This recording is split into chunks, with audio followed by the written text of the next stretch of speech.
اعوذ باللہ من الشیطان الرجیم بسم اللہ الرحمن الرحیم۔ آج ہمارے جو مناقب میں ہم مناقب بیان کرتے ہیں ہر مہینے، اس میں جو آج مناقب کا جو سلسلہ ہے وہ ام المومنین سیدہ میمونہ رضی اللہ میمونہ بنت الحارث رضی اللہ عنہا، ان کا ذکر آج ہم کریں گے۔ اور آج ہمارا یہ امہات المومنین کا جو سیریل تھی نا، یہ آج مکمل ہو جائے گی انشاءاللہ العزیز، کہ ہم نے پچھلے سال شروع کی تھی، تو پھر درمیان میں کوئی تھوڑی 1-2 مہینے اسکپ بھی ہوئی کہ ان 2 مہینوں میں ہم لوگوں نے جو نا اور پروگرام ہوئے، تو اس وجہ سے نا یہ جو نا مناقب کا سلسلہ تھوڑا سا بند ہوا۔ آج پھر ہم اس کو لے رہے ہیں، پچھلے مہینے بھی نہیں مناقب ہوئے، پچھلے مہینے بھی نہیں ہوئے، اور آج پھر ہم اس کو دوبارہ شروع کرتے ہیں۔ آپ کا نام جو ہے نا میمونہ بنت الحارث ہے، اور یہ سیدہ میمونہ کی والدہ ہند بنت عوف بن زبیر بن الحارث، اور آپ کی جو نا 5 بہنیں ہیں، 5 بہنیں آپ کی سگی بہنیں اور 3 آپ کی خیافی بہنیں، یعنی آپ 8 بہنیں، 8 بہنیں۔ اور اب میں اگر ان کا جو پیچھے سے سلسلہ آپ کو بیان کروں تو ساری بہنیں بڑی امیر امیر گھرانوں میں بیائی ہوئی ہیں۔ یہ آپ ذرا رسول صلی اللہ علیہ وسلم کے ازواج مطہرات کی زندگیاں پڑھ کے دیکھیں، یہ ساری تو سرداروں کی، امیروں کی بیٹیاں تھیں۔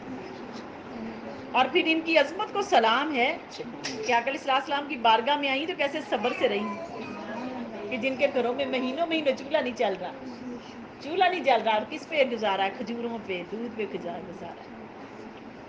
صبر کی انتہا ہے۔ دیکھ،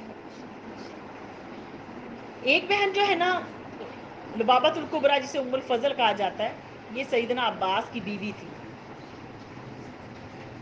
اور سیدہ میمونہ سیدنا عبداللہ بن عباس کی خالہ تھی،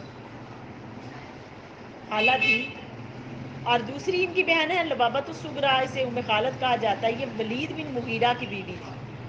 ولید بن مغیرہ یہ جو نا یہ مکہ کا یہ بھی سردار تھا، طائف میں اس کے باغات تھے، جس کا سورہ قلم کے اندر ذکر آیا ہے۔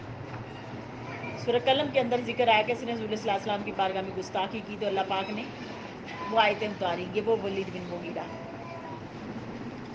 تیسری جو بہن ہے یہ ہے اسماء۔ اسماء یہ ابی ابی بن خلف کی بیوی تھی، یہ بھی مکہ کا سردار ہی تھا، سرداروں میں تھا یہ بھی۔ اور عزہ یہ اسے ام یزید بن اسم کہا جاتا ہے، یہ زید الحلالی کی بیوی تھی۔ حذیلہ اس کی کنیت ام حفیہ تھی، اس نے گھی اور پنیر وغیرہ نبی کریم صلی اللہ علیہ وسلم کو بطور تحفہ بھیجا۔ ان کے خامد بنو جعفر بن کلاب کافر تھے، یعنی کہ یہ بھی بہت امیر تھی۔ اب ان کی اخیافی جو نا بہنیں ہیں، اس میں اسماء بنت امیس۔ اب دیکھیں آپ ذرا خود غور کریں کہ عربوں کے ہاں کتنے کتنے نکاح پائے جاتے تھے۔ آج ہمارے ہاں عورتیں بیوہ ہو جاتی نا تو ان کہتے چپ کر کے صبر نال بیٹھ جا۔ ذرا اس میں دیکھیں نا، ہم اپنے ابا جی سے سنا کرتے تھے، میرے سسر وہ کہا کرتے تھے عرب نے تو اتنی نکاح کرتی ہوتی تھی۔ آج پتہ نہیں ہمارے معاشرے کے اندر یہ کہاں سے چیز آ گئی، جو عورت بیوہ ہو جاتی اس کو کہتے چپ کر کے صبر سے بیٹھ کے گزارا کرتی رہے۔ ایسے نہیں ہوتا۔ اللہ پاک نے نظام زندگی جو بنایا ہے، کائنات میں ایک نظام جو بنایا ہے، اگر وہ نظام اس کی جو نا مشیت سے نہیں چلے گا تو پھر وہ نظام کیا ہوگا، اس کے اندر خرابی آئے گی نا، اس نظام کے اندر خرابی آئے گی نا پھر۔ تو دیکھ لیں لبابت یہ اسماء بنت امیس یہ جعفر بن ابی طالب کی بیوی تھی۔ ان کی شہادت کے بعد سیدنا ابو بکر صدیق کے یہ نکاح میں آئیں، کہ پہلا ان کا نکاح کس کے ساتھ ہوا ہے؟ اسماء بنت امیس کا حضرت جعفر بن ابی طالب، یعنی کہ حضرت ابو طالب کی بہو تھی یہ۔ دوسرا نکاح حضرت ابو بکر صدیق کے ساتھ ہوا، اور تیسرا نکاح جب حضرت ابو بکر صدیق کی وفات ہو گئی تو پھر تیسرا نکاح حضرت علی رضی اللہ تعالیٰ ان کے ساتھ ان کا نکاح ہوا۔ اور یہ سلمہ بنت امیس یہ نبی کریم صلی اللہ علیہ وسلم کے چچا حضرت حمزہ بن عبد المطلب کی بیوی تھی۔ حمزہ بن ابی عبد المطلب کی بیوی، ان کی شہادت کے بعد ان کی شادی شداد بن الحاد کے ساتھ ہوئی۔ آگے سلامہ بنت امیس، یہ عبداللہ بن کعب کی بیوی تھی، کعب کی بیوی تھی۔ اب دیکھیں کہ یہ ساری بہنیں کیسے سرداروں کی بیویاں تھیں، سارے سرداروں کی بیویاں تھیں، تو اللہ پاک نے ان کو اتنا زیادہ جو نا مال و دولت بھی عطا کیا ہوا تھا۔ اور سیدہ جو نا میمونہ، ان کا پہلا نام برہ تھا۔ پیچھے بھی ہم نے ازواج مطہرات میں سے ایک کا نام برہ پڑھا ہے نا کہ برہ تھا، تو نبی کریم صلی اللہ علیہ وسلم کا نام بدلا، تو ان میں بھی ان کا نام برہ تھا، تو نبی کریم صلی اللہ علیہ وسلم نے بدل کر ان کا نام میمونہ رکھا۔ اور جو نا پہلی شادی ان کی زمانہ جاہلیت میں مسعود بن عمر ثقفی سے ہوئی، اور شادی کے کچھ عرصے کے بعد ان کی طلاق ہو گئی، اور پھر دوسرا جو نکاح ان کا ہوا حویتب کے بھائی ابو ارحم، ان کے ساتھ ہوا۔ یہ دونوں عبدالعزیٰ بن ابی قیس کے بیٹے تھے۔ ابو ارحم بھی گو کہ فوت ہو گئے، تو یہ بیوہ ہو گئیں، تو پھر اس کے بعد ان کا نکاح حضور صلی اللہ علیہ وسلم کے ساتھ ہوا۔ سیدہ میمونہ رضی اللہ تعالیٰ عنہ کی جنا شادی، یہ نا سیدہ صفیہ بنت حیی کے بعد ان کا جو نکاح ہوا، ان کی شادی ہوئی جب نبی کریم صلی اللہ علیہ وسلم عمرہ کی قضائے عمرہ ادا کرنے کے لیے گئے نا حدیبیہ کے بعد، کہ حدیبیہ کے موقع پر رسول صلی اللہ علیہ وسلم نے کو عمرہ نہیں کرنے دیا، تو جب دوبارہ رسول صلی اللہ علیہ وسلم عمرہ کرنے گئے، تو یہ اس کے بعد نبی کریم صلی اللہ علیہ وسلم نے ان کے ساتھ نکاح کیا، یہ عمرہ ادا کیا، اور ماہ ذی قعدہ میں 7 ہجری میں مقام صرف پر ہی ان کا نکاح ہوا۔ علامہ ذہبی کہتے ہیں کہ یہ شادی ابو عروہ کے مکان کے میں نہ ہوئی، اور یہ صرف کی مقام صرف تھا، اور ان کا گھر تھا ابو عروہ کا، وہاں پر یہ نا شادی ہوئی ہے حضور صلی اللہ علیہ وسلم کی، اور یہ جو جگہ ہے مکہ سے 10 میل کے فاصلے پر، مقام صرف جو ہے نا مکہ سے 10 میل کے فاصلے پر ہے، جہاں پر یہ نا حضرت میمونہ رضی اللہ تعالیٰ عنہ کا نبی کریم صلی اللہ علیہ وسلم سے نکاح ہوا۔ یزید بن الاسم کہتے ہیں کہ یہ نا سیدہ میمونہ بنت الحارث نے مجھے بتایا کہ رسول کریم صلی اللہ علیہ وسلم نے سیدہ میمونہ سے اس وقت شادی کی جب آپ حالت احرام میں نہیں تھے، یعنی کہ آپ عمرہ کر کے واپس آ رہے تھے، اور واپسی پر مقام صرف پر آپ کا نکاح ہوا۔ اور پھر سیدہ میمونہ اور میری اور عبداللہ بن عباس کی خالہ تھیں، آپ فرماتے ہیں یہ آپ کے بھانجے روایت کر رہے ہیں، یزید بن الاسم کہتے ہیں کہ یہ میری اور عبداللہ بن عباس دونوں کی خالہ تھی، یہ ہماری خالہ تھی۔ اور سیدہ میمونہ کے ساتھ شادی کی جب آپ نے، تو حالت احرام میں نہیں تھے، تو نہ یہ یعنی کہ آپ نے واپسی پر جو نا حدیبیہ کے بعد جو قضاء عمرہ کیا، اس کی واپسی پر آپ نے یہ نکاح فرمایا۔ اور سیدہ میمونہ کا حق مہر، آپ ذرا یہ بھی غور کر لیں کہ ہم اپنی شادیاں جو کرتے ہیں نا، بہنوں شادیاں کرتے ہیں، تو شادیوں کے اوپر آپ ذرا غور کر لیں کہ ہماری شادیاں کیسی کیسی شادیاں، جب ہم شادیاں، اب تو اللہ کا شکر ہے اب نئی نئی چیزیں آ رہی نا شادیوں کے اندر، نئی چیزیں۔ پہلے تو تھا نا کہ شادیاں کرنے جاتے تھے تو کہتے تھے اتنے ہمارے نائیوں کے لاگ ہیں، اتنے ہمارے فلاں کے کمیوں کے لاگ ہیں، اتنے ہمارے اتنے لاگ ہیں، وہ لاگ دینے پڑتے تھے ان کو اتنے۔ پھر وہ جو یہ تو کمیوں کے لاگ ہیں، یہ سالیوں کے لاگ ہیں، تو یہ لاگ دینے پڑتے تھے اتنے لاگ دینے پڑتے ہیں۔ وہ کیا ہے کہ لڑکے والوں کو یہ ٹیکس پے کرنا پڑ رہا ہے، یہ ٹیکس پے کرنا پڑ رہا ہے، یہ نا جو ہماری لڑکی والوں کی طرف سے لگایا گیا ہے، یہ اس وقت یہ سب کچھ تو ہم طے کر لیتے ہیں، لیکن جب عورت کے مہر کی بات آتی ہے تو پھر وہ اس وقت کہا گیا تھا کہ 32 روپے اور 8 آنے، یہ اس کا شرعی حق مہر ہے، شرعی حق مہر ہے، یہ کوئی شرعی حق مہر نہیں ہے، بچے کو پڑھاؤ جو بھی نہیں پڑھتا، یہ کوئی شرعی حق مہر نہیں ہے۔ یہ بتاؤں یہ حق مہر نکلا کہاں سے تھا؟ میں نے شاید آپ کو پہلے بھی بتایا ہوگا، یہ حق مہر مغلوں کے دور میں آیا تھا، مغلوں کے دور میں آیا تھا۔ مغلوں کے دور کے اندر ایک جو نا بابا جی پروفیسر تھے، یونیورسٹی میں پڑھاتے تھے وہ، تو وہ بابا جی ریٹائرڈ ہو گئے، پروفیسر صاحب ریٹائرڈ ہو گئے، تو مغلوں نے ان کو چاہا کہ دوبارہ یونیورسٹی میں رکھ لیا جائے، ان کے تجربے سے فائدہ اٹھایا جائے. وہ بڑے اچھے استاد تھے. تو انہوں نے آ کے ان کو کہا کہ آپ نا یہ ہمارے نا دوبارہ یہ تعلیم کے فرائض دوبارہ دیں. انہوں نے کہا کہ میں تو نہیں دے سکتا، میں تو بوڑھا ہو گیا ہوں، اب مجھے عادت ہو گئی ہے کہ میں نا زیادہ تر بستر پہ ہوتا ہوں، لیٹ لیٹ کے میں زیادہ تر نا لیٹا رہتا ہوں اور مجھے عادت ہو گئی. انہوں نے کہا کوئی بات نہیں ہے، ہم آپ کے لیے چارپائی بچھا دیں گے، آپ چارپائی پہ بیٹھ جایا کریں، آپ لیٹ کے پڑھا دیا کریں، ہم آپ کے لیے چارپائی بچھا دیں گے. یعنی کہ مغلوں نے یہ بات بھی اس دور کے جو وہ یونیورسٹی کے جو تھے نا جو حکام، انہوں نے ان کی اس بات کو بھی مانا. پھر انہوں نے کہا کہ مجھے تو حقہ پینے کی عادت ہو گئی، میں حقہ پیتا رہتا ہوں. انہوں نے کہا آپ کو لیے حقہ بھی گرم کر دیا جائے گا، آپ ہمارے جو نا اسٹوڈنٹس ہیں ان کو پڑھائیں. اور اس وقت ان کی جو تنخواہ رکھی گئی، اس وقت ان کی تنخواہ کتنی تھی؟ 100 روپیہ ان کی تنخواہ تھی، 100 تنخواہ. اور انہوں نے جب اپنی وہ تنخواہ گنی نا مغلوں کے دور میں، تو وہ کہیں اس تنخواہ کو میں کہاں لگاؤں گا. وہ تو سوچتے ہی رہے کہ میں اس تنخواہ کو لگاؤں گا کہاں، اتنی بڑی رقم مجھے مل رہی، اتنی بڑی آفر ان کو آئی. وہ کہیں لگاؤں گا کہاں، سوچیں وہ کہ میں لگاؤں گا کہاں. یہ اس وقت کے دور کی بات ہے. اس وقت یہ 32 روپے 8 آنے یہ مہر عورتوں کا رکھا گیا تھا، عورتوں کو ادا کیا جاتا تھا مہر. ہم تو مغلوں کے دور سے بھی گزرے ہو گئے نا. یا تو ہم بہت حد سے بڑھ جاتے ہیں یا ہم بہت حد سے نیچے گر جاتے ہیں. حد سے بڑھتے ہیں تو اتنا مہر دے دیتے ہیں کہ وہ مرد کی استطاعت سے زیادہ ہے. حد سے گرتے ہیں تو 32 روپے 8 آنے پہ آ جاتے ہیں. 32 روپے 8 آنے کوئی ہماری ویلیو ہے؟ مجھے یہ بتا دیں، اس عورت کی ویلیو ہے؟ اور ایک دیگ آپ کی بریانی کو جو قورمے کی دیگ بنواتے ہو 10,000 کی، وہ بن رہی ہے. وہ جو تمہارے مایوں نہیں مکمل ہوتا. غریبوں، غریب اتنا غریب ہے، وہ مایوں بھی کرتا ہے، وہ محنتی بھی کرتا ہے، وہ پورا خاندان بھی بلاتا ہے، وہ سب کچھ کر رہا ہے. وہ کہہ رہا ہماری ان رسموں کے بغیر ہماری شادی مکمل نہیں ہوتی، ان ساری چیزوں کے بغیر ہماری شادی مکمل نہیں ہوتی.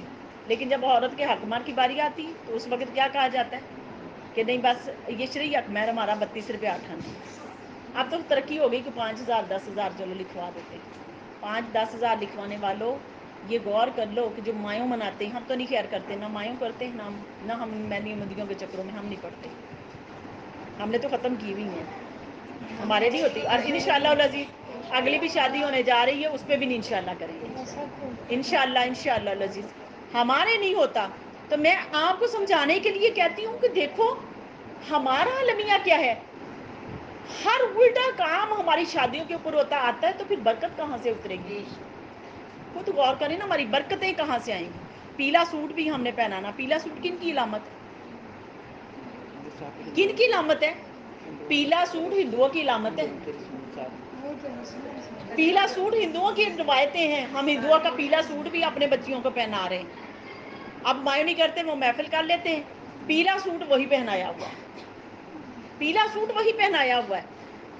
پیلا سوٹ ان کی بچابت تو نہ کرو، چھوڑ دو اس بشابت کو، سادگی کو اپنا لو. بڑی مشکلوں سے انسان کماتا ہے، اور کما کے پھر کہتے ہیں کہ اس کے بغیر ہمارا گزارا ہی نہیں ہوتا. لڑکی والے اپنی طریقے سے اس زور کو توڑیں. لڑکے والے اپنے طریقے سے اس گناہ کے، اس بھرمار کے، رسم و رواج کے بھرماروں کو توڑیں. اب مہر دیتے ہوئے اس وقت کوئی تعین نہیں ہوتا کہ مہر کتنا ہے، اور مایوں کے اوپر اتنا پیسہ لگا لیتے ہیں. اب نئے فیشن، نئی چیزیں، نئے طریقے. ایک طریقے سے جان چھڑاتے ہیں، کوئی دوسرا طریقہ آ جاتا ہے. دوسرے طریقے سے جان چھڑاتے ہیں تو تیسرا کوئی آ جاتا ہے. یہ ہمارا عالم ہے، یہ ہمارا عالمیہ ہے کہ ہم پتہ نہیں کدھر کو جا رہے ہیں. سمجھ نہیں ہمیں آتی کہ ہم جا کدھر کو رہے ہیں، ہمیں کچھ سمجھ نہیں آ رہی. اب ایک نیا رسم و رواج آ گیا ہے، یہ برائڈل شاور. برائڈل شاور ہے، یہ کوئی نئی چیز ہے. ہاں، اب سہیلیاں بلا کے تو ایک نیا جو نا وہ شوشہ اکٹھا کیا جاتا ہے. خدا کا خوف کر لیں، خدا کا خوف کر لیں. اور ہے بھی کن لوگوں کے اندر؟ اب پھر ایسے لوگ ہیں جو اپنے میلاد کرواتے ہیں. اور میلاد والے کی سیرت کو بیان کرو، میلاد والے کی سیرت کو اپناؤ، اس کی جو بتائے ہوئے ان کے اصولوں کو اپناؤ. یہ کہاں سے ہم نے لے لیا برائڈل شاور؟ نئی چیز آ گئی ہے کہ برائڈل شاور لے لیا کہ ہم اب سہیلیاں کٹھی ہوتی ہیں، وہ ایک نیا کام شروع ہو گیا ہے، اس کام سے ہم اپنی جان چھڑاتے ہیں۔ اب ایک دو چیزیں اور، میں شادی پہ گئی یقین مانے، مجھے اتنی حیا آئے وہاں پر بیٹھی، اتنی حیا آئے، وہ ابھی جو چاند وہ گاڑی سی بنائی ہوتی ہے اس پہ بٹھا دیتے ہیں، کہاں چلی گئی ہماری شرم حیا؟ مسلمانوں بھئی ہمارے اوپر سیلاب نہ آئے، آفات نہ آئے، پریشانیاں مسائب نہ آئے تو کیا آئیں؟ خود سوچے نا، یہ ہمارے اوپر ہماری خود ساختہ گھڑی ہوئی چیزیں ہیں۔ ایسے ایسے گھرانے ہیں، ایسی گھرانے جو عام طور پر دیندار کہلائے جاتے ہیں، لیکن ان کے گھروں کے اندر بھی دیکھا وہ گاڑیاں، ان گاڑیوں کو، اور اس گاڑی کی بھی وہ جو رینٹ ہے وہ تو تھوڑا سا نہیں ہے، 10-20 ہزار وہ بھی لے لیتے ہیں، وہ بھی کوئی تھوڑا سا نہیں پے کرتے، وہ بھی لیتے ہیں، اور لے کے پھر اس کے اوپر پورا جھولا دلایا جاتا ہے اور دکھایا جاتا ہے قوم کو، دیکھ لو میری بہو کا عالم دیکھ لو، میری بہو کیسی ہے، دبلی پتلی ہے، موٹی ہے، کیا صورت ہے، اور اس کو ہر مرد و زن دیکھ رہا ہوتا ہے غور سے، جس نے اس چیز کا اہتمام کیا، اس برائی کو فروغ دیا اور اس برائی کو فروغ دینے میں پیش رہا، قیامت والے دن اس سے بھی پوچھا جائے، اس سے بھی پوچھا جانا کہ اپنا مال کہاں کہاں کیسے لگا کے آیا، کیسے لگا کے آیا۔ تو ایک منٹ رکو ذرا، اب یہ حق مہر دیکھیں ذرا، آپ اس میں دیکھیں، یہ ایک چیز ہے، اس کو ہم دیکھ رہے ہیں دائیں بائیں، ہم اس چیز کو کر رہے ہیں، یہ ایک چیز آ گئی، پھر ایک اگلی چیز آ جاتی ہے، دیکھیں مہر کے ساتھ ساتھ یہ وہ جو ہندوؤں والی رسم ہے، اب آگ جلائی جاتے ہیں، آتش بازی کی جاتی ہے، مسلمانوں یہ کوئی ہماری روایتیں کوئی نہیں ہیں، اس کو فروغ کون دے رہا ہے؟ پتہ نہیں یہ کہاں سے آ جاتی۔ وہ پہلے تو انڈیا کے وہ ڈرامے چلتے تھے، اب تو وہ بھی بند ہو گئے، پتہ نہیں وہ اپنی ثقافتیں چھوڑ گئے، ایسے ہم فرما بردار ہیں کہ ہم اپنے نبی کی ثقافت کو تو لے نہیں رہے، ہم ان کی ثقافت کو بڑی جلدی پیٹ کر رہے ہیں۔ ہر بندے کا حق ہے کہ وہ ان چیزوں کو روکیں۔ اب اس کے اندر یہ میں نے پیچھے ہم نے ایک شادی اٹینڈ کی، وہاں میں نے ان کو پکڑا، میں کہا بڑے فتوے دیتے ہو دعوت اسلامی والوں، بڑے فتوے دیتے ہو، اپنے گھر پہ آ کے عمل کرتے ہوئے، یہ ہو گیا ہمیں الغرض ہمارا سلسلہ ایسے ہو گیا کہ ہر بندہ اس چیز کے اندر مبتلا ہو گیا، چکا چونک نے انسان کو اتنا اندھا کر دیا کہ انسان سمجھ ہی نہیں پا رہا کہ یہ میرے لیے کتنا خطرناک کام ہے، بے شک یہ کتنا خطرناک کام ہے جس کام کے اندر میں کود رہا ہوں۔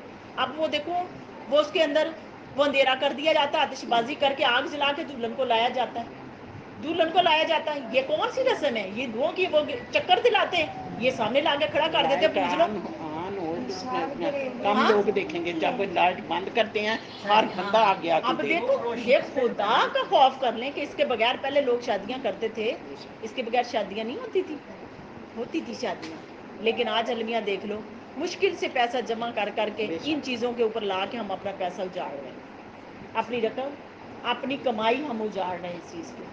میری بہنوں، یہ مرد نہیں، عورتیں اس چیز کو روکیں، عورتیں بھی روکیں، مرد بھی روکیں۔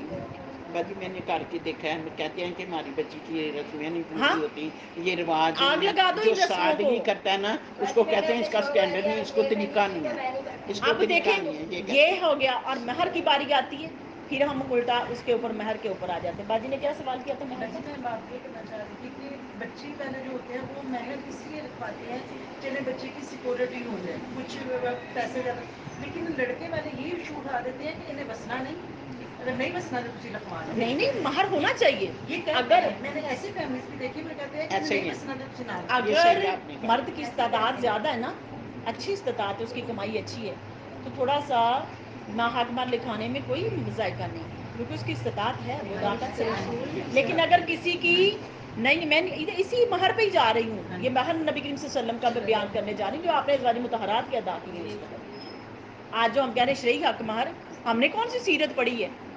ہم نے کون سا نبی کریم صلی اللہ علیہ وسلم کی زندگی پڑھی جو ہمیں پتہ ہے کہ مہر ہمارے کتنے ہیں، ہمارے مہر کتنے ہیں، ہماری خوشیوں کے موقع کتنے، اور ہم اپنے دین کو کتنا لے رہے ہیں، ہمارے مہر کتنے، ہم کتنے ادا کرتے ہیں مہر۔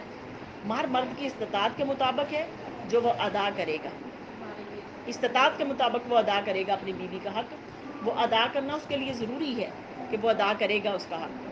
اب یہ پہلے کیوں معاف کریں بھئی؟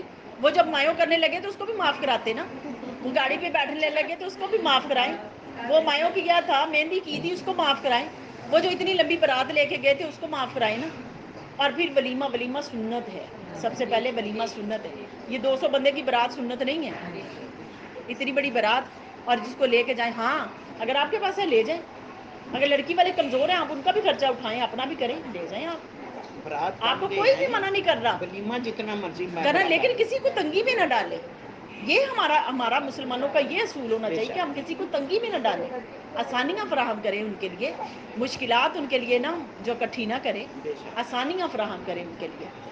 اب یہ دیکھیں حضور نبی علیہ الصلوۃ حافظ ابن کثیر بیان کرتے ہیں کہ نبی کریم صلی اللہ علیہ وسلم نے اپنی بیویوں کو 12.5 اوقیے حق مہر ادا کیا، اور یہ رقم قریباً 500 درہم بنتی ہے.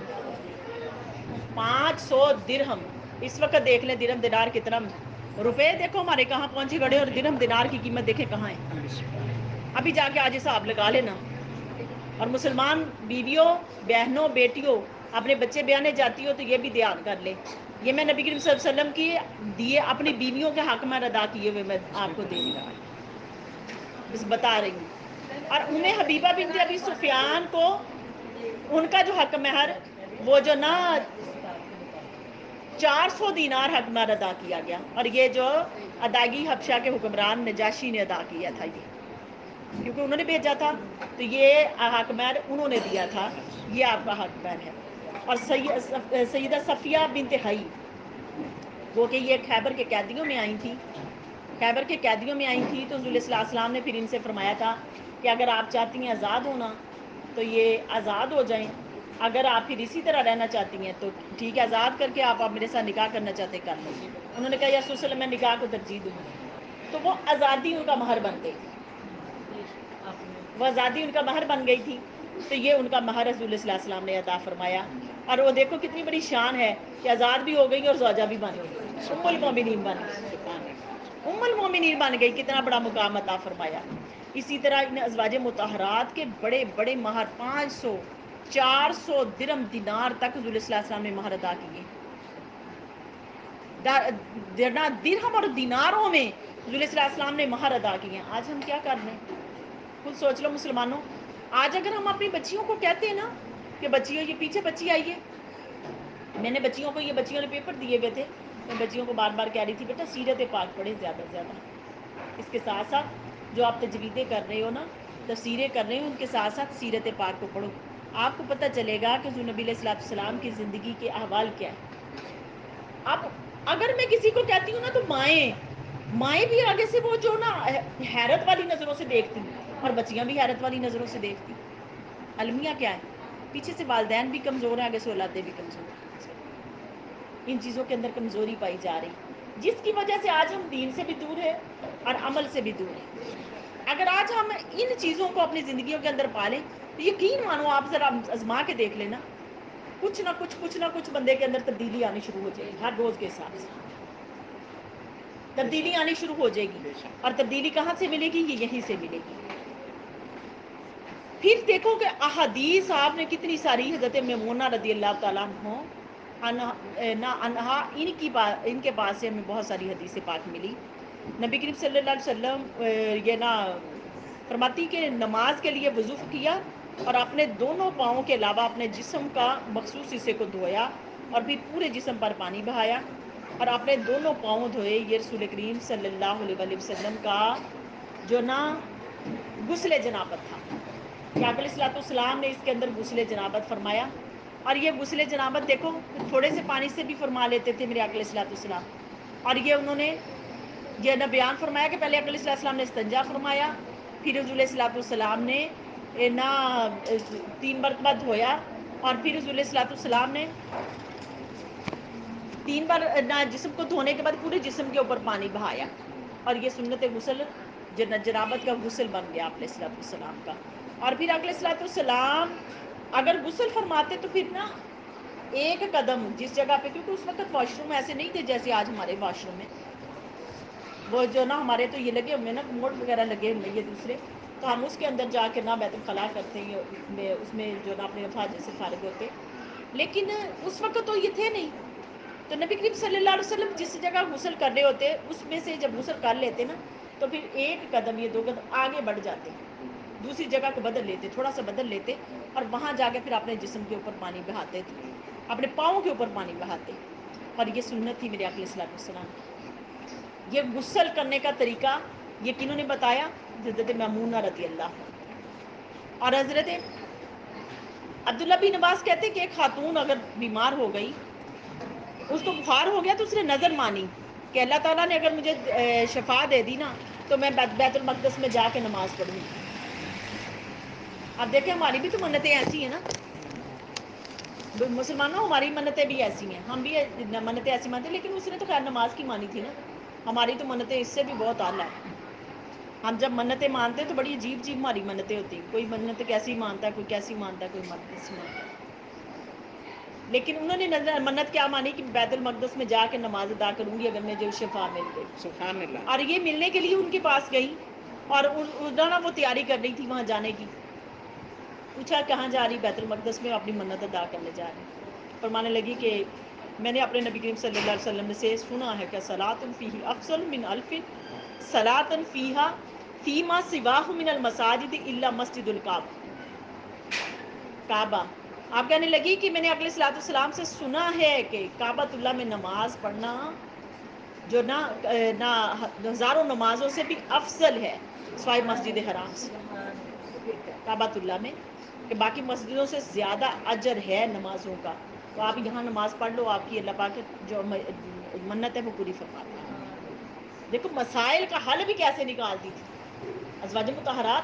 اب انہوں نے بہت زیادہ وقت نہیں گزارا تھا حضور صلی اللہ علیہ وسلم کے ساتھ. آج بچوں خود دیکھیں، میری بہن خود دیکھیں، ہم کتنے مسائل سنتے ہیں، کتنے مسائل سنتے ہیں، لیکن مسائل سن کے بھی ہمیں مسائل کی سمجھ ہی نہیں آتی کہ ہم کیا کر رہے ہیں. لیکن یہ بارگاہ حبیب میں رہتے تھے اور کیسے کیسے مسائل کے حل نکال رہی ہوتی تھی، کیسے سے نکال رہی ہوتی تھی. اور پھر سیدہ میمونہ کہتی ہیں کہ ہمارے ایک کنیز کو صدقے کی بکری دی گئی اور وہ مر گئی. نبی کریم صلی اللہ علیہ وسلم کا ہمارے پاس سے گزر ہوا تو ارشاد فرمایا تم اس کے چمڑے کو رنگتی کیوں نہیں،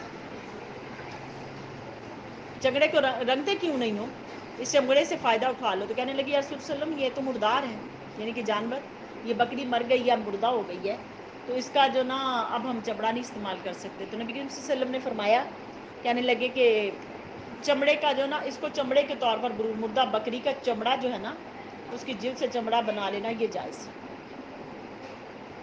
یہ جائز ہے. تو یہ سیدہ میمونہ رضی اللہ تعالیٰ عنہ نے یہ حدیث پاک بیان فرمائی، اس کے حدیث پاک بیان فرمائی.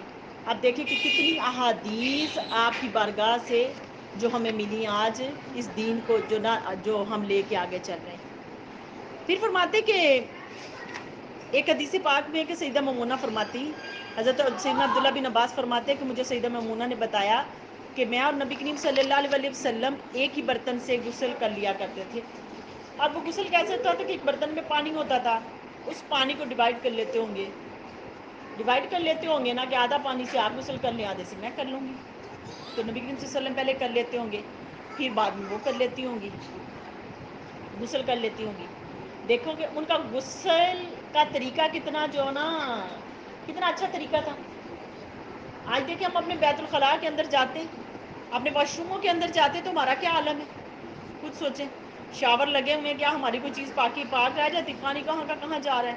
اور اگر بالٹیوں سے بھی ہم نہا رہے ہوں، ڈبوں سے بھی ہم پانی لے کے نہا رہے ہوں تو کیا وہ پانی اگر کوئی ایکسٹرا پڑا ہوا پاس تو ایسی صورتحال کے اندر پاک رہ سکتا ہے؟ کبھی بھی نہیں رہ سکتا.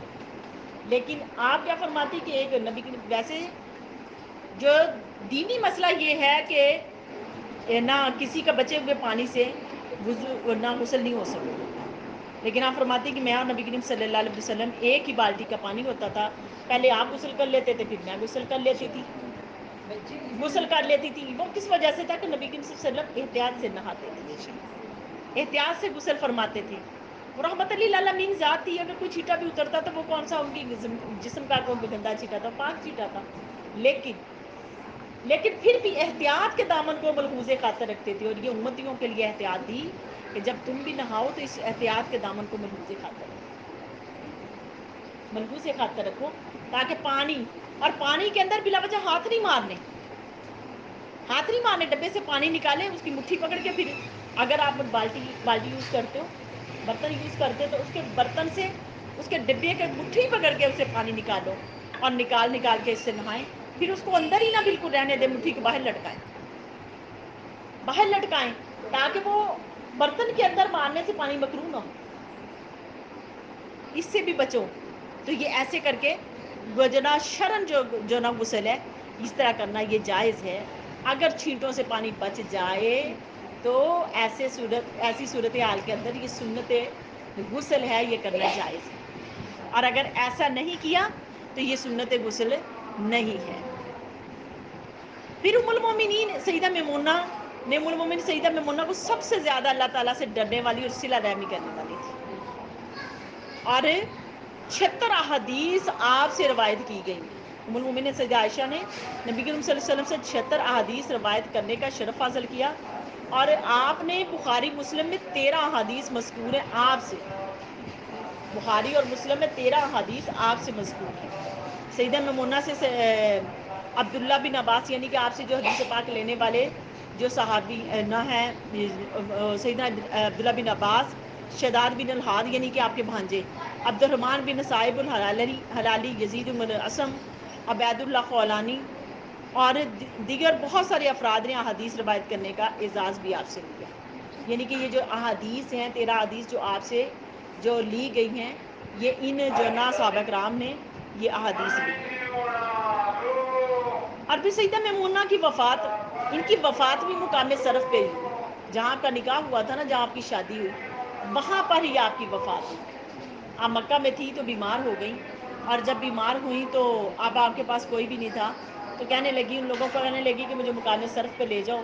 میں نے نبی کریم صلی اللہ علیہ وسلم کو فرماتے ہوئے سنا کہ آپ کی وفات مکہ میں نہیں ہوگی، آپ کی وفات مکہ میں نہیں ہوگی۔ اس جگہ پر پہنچی تو وہاں جا کے طبیعت آپ کی ذرا ساز ہو گئی، اور وہیں پر آپ کا وصال ہو گیا۔ یہ سیدہ میمونہ رضی اللہ تعالیٰ عنہ، یعنی کہ جہاں پر آپ کا نکاح ہے وہیں پر آپ کا وصال ہے۔ اور پھر آپ کو لحد میں اتارا آپ کے بھانجوں نے، آپ کو عبداللہ بن عباس نے آپ کو جو نا لحد میں اتارا، اور پھر سے عبداللہ بن عباس آپ فرماتے کہ جب آپ کو آپ کے جنازے کو اٹھایا گیا تو آپ نے صحابہ کرام کو یہ فرمایا کہ آپ کے جنازے کو اتنا زور سے نہ لے کے جانا کہ آپ کی جسم ہلے، احتیاط کے ساتھ جنازے کو لے جایا جائے، جنازے کو احتیاط کے ساتھ لے جایا جائے۔ اور سیدہ میمونہ کا نماز جنازہ ان کے بھانجے سیدنا عبداللہ بن عباس نے پڑھائی، اور انہیں دفن کرنے سے پہلے ان کی قبر میں یزید بن الاسم، عبداللہ بن شداد اور بن حاد اترے، اور یہ دونوں آپ کے بھانجے تھے۔ عبداللہ خولانی بھی قبر میں اترے ان کا جائزہ لینے کے لیے، اور انہوں نے آپ کو پھر لحد کے اندر اتارا، یعنی کہ ان کے بھانجوں نے، محرم رشتوں نے آپ کو لحد کے اندر اتارا، اور آپ کو مدفن آپ جا کے وہاں پر مدفن ہوئی۔ اللہ آپ کو آپ کے کروڑہ بار درجات اللہ پاک بلند فرمائے۔ امہات المومنین، ان کا درجہ کوئی بھی نہیں پا سکتا، وہ ہماری مائیں ہیں، ان کا درجہ نہیں پا سکتے۔ تو دیکھیں یہ سرداروں کی بیٹیاں ہیں، اللہ پاک نے ان کو کتنا بڑا شرف دیا، کتنی بڑی کہ اسلام کا اتنا بڑا کام کر گئیں، اسلام کے لیے اتنا بڑا کام کر گئیں، یہ انہی کا شرف تھا، یہ انہی کا مقام تھا کہ اسلام کے لیے اتنا بڑا کام کر گئی۔ آج میری بہنوں دیکھ لیں کہ ہماری زندگیوں کے اندر ہم نے اپنی زندگیوں کو کتنا بدلا ہے، کتنے مناقب ہم نے بیان کیے، ساری ازواج مطہرات کے، امہات المومنین کے ہم نے مناقب بیان کر لیے اپنے ان جو نا ہر ماہ کے دروس کے اندر ہم نے بیان کیے، لیکن خود سوچیں کہ ہم نے اپنے آپ کو کتنا بدلا ہے، کتنا بدلا ہے۔ کتنی ہم قرآن حدیث سنتے ہیں، سناتے ہیں، بیان کرتے ہیں، لیکن ہم بدلتے کتنا بدلتے ہیں۔ ایمانداری سے بتائیں بہنوں، میں یہ بچیوں کو میں کئی مرتبہ ہم لوگ کبھی نشست اپنی کروا رہے ہونا تو جو نا طالبات ہوتی ہیں میں ان کو کہتی رہتی ہوں، میں کہتی بچوں یہ بتائیں اتنی احادیث پڑھی ہیں، اتنا قرآن پڑھا ہے، تو کتنا اپنے آپ کو بدلا ہے؟ میں نے سفر کرنا سیکھا، اور میں چادر پڑھی ہے۔ ماشاء اللہ ماشاء اللہ، یعنی کہ وہ کہہ رہی کہ